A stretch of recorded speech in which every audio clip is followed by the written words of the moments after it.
അങ്ങനെ നമ്മുടെ ദേവു രേവതിയോട് പറയുന്നുണ്ട്, ചേച്ചി എൻ്റെ കയ്യിൽ 50,000 ഉറുപ്പ്യ ഉണ്ട്, ചേച്ചിക്ക് എടുത്ത് തരാമെന്ന് പറയുന്നുണ്ട്. ആ സമയത്ത് നമ്മുടെ രേവതി പറഞ്ഞിട്ട് 1,00,000 ഉറുപ്പ്യയും കൂടി വേണം മോളെ, എന്താ ചെയ്യാമെന്ന് അറിയില്ല എന്ന് പറയുന്നുണ്ട്. എന്തായാലും നമ്മുടെ ദേവു പറയുന്നത്, ചേച്ചി എനിക്ക് ഇവിടെ അടുത്തുള്ള ഒരു ഫിനാൻസ്കാരനെ അറിയാം, അയാളുടെ അടുത്ത് നിന്ന് എങ്ങനെയെങ്കിലും 1,00,000 ഉറുപ്പ്യ ചേച്ചിക്ക് വാങ്ങിത്തരാമെന്ന് പറയുന്നത്. ചേച്ചിയുടെ അത് കഴിഞ്ഞാൽ അപ്പം തന്നെ നമുക്ക് കൊണ്ടുപോയി അടയ്ക്കാമല്ലോ എന്നൊക്കെ പറയുന്നത്. എന്തായാലും നമ്മുടെ രേവതി സമ്മതിക്കുന്നുണ്ട്. പിന്നെ കാണിക്കണം നമ്മുടെ ഹേമ ചന്ദ്ര അടുത്തേക്ക് വരുന്നുണ്ട്. എന്നിട്ട് ചന്ദ്രയോട് പറയുന്നുണ്ട്, ഞാൻ എങ്ങനെയെങ്കിലും അവളുടെ അത് മുടക്കും എന്നൊക്കെ പറയുന്നുണ്ട്. ആ സമയത്ത് നമ്മുടെ ചന്ദ്ര പറയുന്നത്, നിന്നെ വെല്ലുവിളിച്ചപ്പോൾ അവൾ എന്നെയും വെല്ലുവിളിച്ചിട്ടുണ്ട്, അവൾ എന്തായാലും ഇത് അവൾ ജയിച്ച് കാണിക്കുമെന്നാണ് പറയണമെന്ന് പറയുന്നത്. ആ സമയത്ത് ഹേമ പറയുന്നുണ്ട്, അവൾ ഒരിക്കലും അങ്ങനെ ചെയ്യാൻ പറ്റില്ല, എന്നോടുള്ള അവൾ കളിക്കണം, ഞാൻ അതിന് ഒരിക്കലും സമ്മതിക്കില്ല, ഇപ്പോൾ അവൾ പൈസയ്ക്ക് തെണ്ടി നടക്കണത് നിങ്ങൾ കണ്ട് രസിക്കൂ ചന്ദ്രയോട് പറയുന്നുണ്ട്.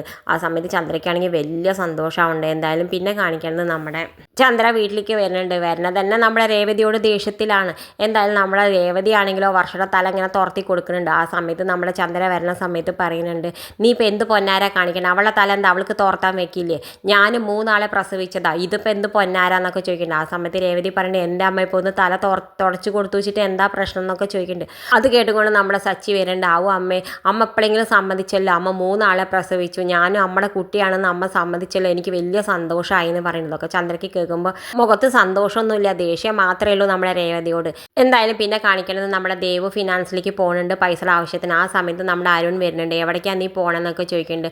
ചേച്ചിക്ക് കുറച്ച് പൈസയുടെ ആവശ്യമുണ്ട്, അപ്പം 4 ലക്ഷത്തോളം ഞങ്ങളുടെ കയ്യിലുണ്ട്, ഇനി 1,00,000 ഉറുപ്പ്യയും കൂടി വേണം, ഈ ഫിനാൻസിൽ നിന്ന് കിട്ടുമോ നോക്കട്ടെ എന്ന് വിചാരിച്ചിട്ട് പോവുകയാണെന്ന് പറയുന്നത്. ആ സമയത്ത് നമ്മുടെ അരുൺ പറയുന്നത്, നീ പൈസയ്ക്ക് വേണ്ടി എവിടെയും പോയി തണ്ടണ്ട, ഞാൻ തരാം, എൻ്റെ അക്കൗണ്ടിൽ നിന്ന് വായോ, ഞാൻ എടുത്ത് തരാമെന്ന് പറയുന്നുണ്ട്. എന്തായാലും അവൻ്റെ അക്കൗണ്ടിൽ നിന്ന് പൈസ എടുത്ത് കൊടുക്കുന്നുണ്ട്.